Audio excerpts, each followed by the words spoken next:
Assalamualaikum warahmatullahi wabarakatuh. Saya Rina Yanti, PGMI B semester 2. Di sini saya akan menjawab UAS Filsafat Pendidikan Islam. Yang pertama, jelaskan tren dan perkembangan keilmuan saat ini. Tren dan perkembangan keilmuan saat ini yaitu perkembangan teknologi. Saat ini ada 10 tren perkembangan teknologi seperti yang dikemukakan oleh lembaga riset global Alibaba Damo Academic.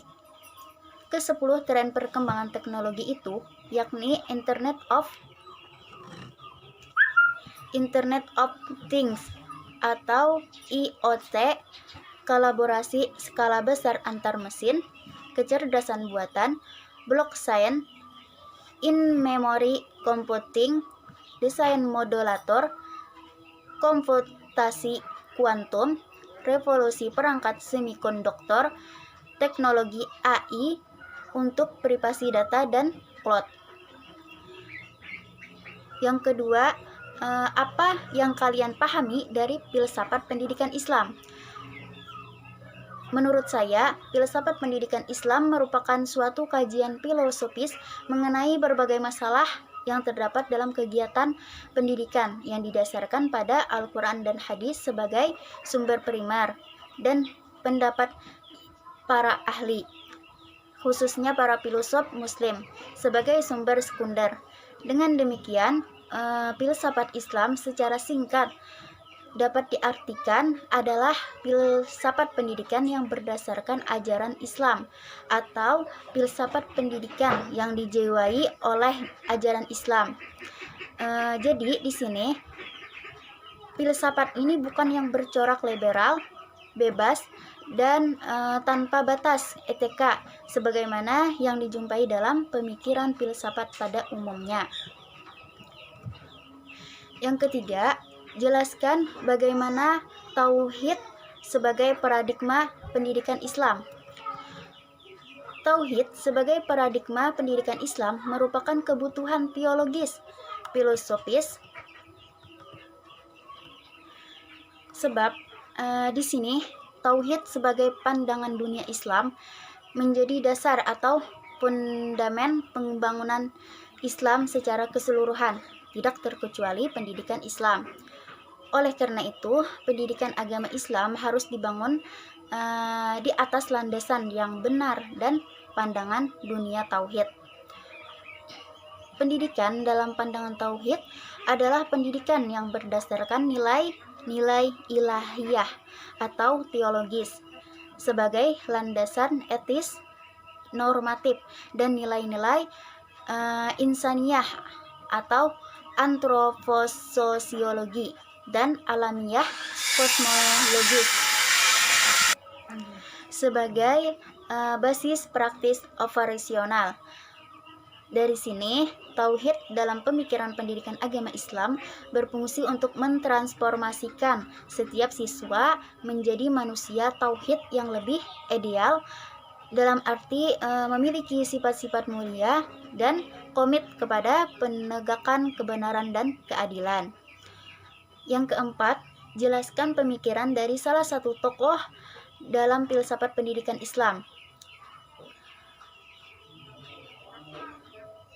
Tokoh yang saya ambil yaitu Sayyid Husain Nasr. Di sini, Sayyid Husain Nasr menjelaskan atau menyatakan bahwa pendidikan Islam bukan hanya mengajarkan atau ta'lim, namun lebih dari itu, pendidikan Islam sudah seharusnya mampu melatih seluruh potensi pada diri siswa atau tarbiyah. Selanjutnya, Nasr di sini juga mengatakan bahwa guru tidak cukup didefinisikan dengan mu'alim atau penyampai pengetahuan, namun lebih tepat dengan murabbi atau melatih jiwa dan kepribadian. Dengan demikian, pendidikan Islam melatih pemikiran, jiwa, dan keseluruhan yang ia tidak pernah memandang pengetahuan tanpa diberangi dengan kematangan moral dan spiritual. Yang kelima, rangkumlah video pada link ini. Pada link tersebut tentang moderasi beragama atau internalisasi nilai moderasi beragama di Indonesia. Rangkuman saya yaitu tentang isinya di dalam moderasi beragama. Di sini adanya moderasi beragama yaitu karena adanya pertama kesalehan personal atau individual, yang kedua kesalehan sosial dan bermasyarakat, yang ketiga kesalehan berbangsa dan bernegara.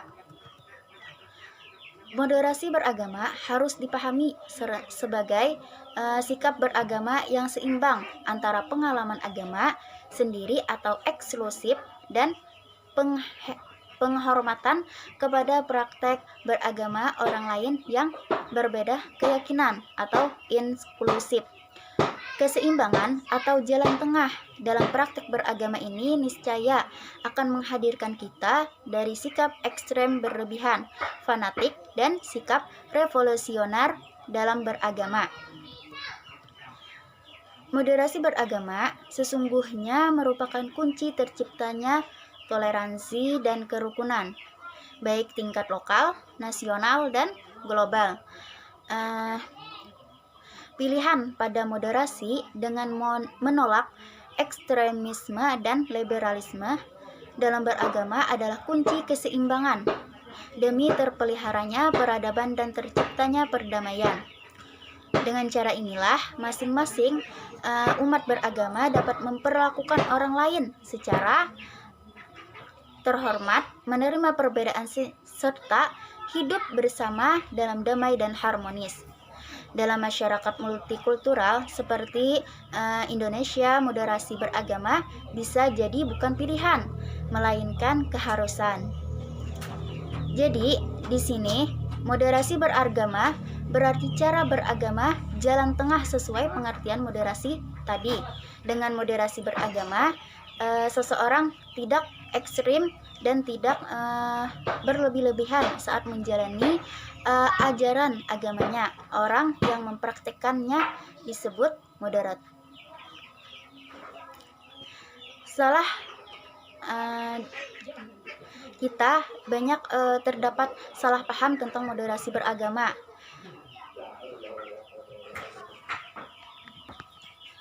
Moderat adalah sebuah kata yang sering disalahpahami dalam konteks beragama di Indonesia.